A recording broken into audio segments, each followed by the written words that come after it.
Good morning guys. Tara, nag-abono tayo ngayon. Ang ganda yung panahon ngayon ha. Eh kahapon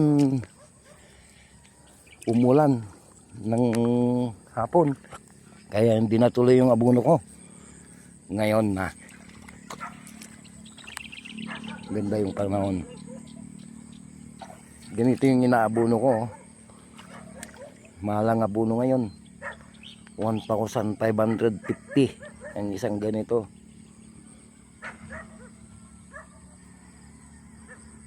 Umpisan ko na.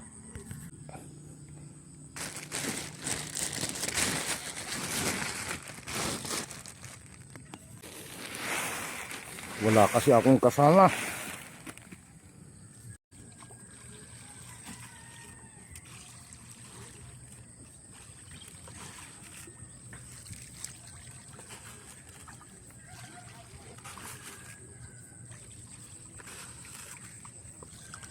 Magtapon tayo ng pera.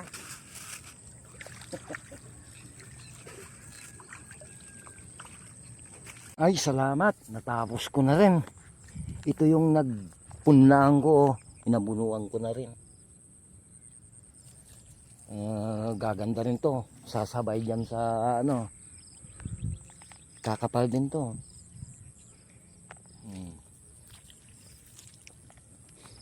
Makauwi na at makaluto uli ng makakain.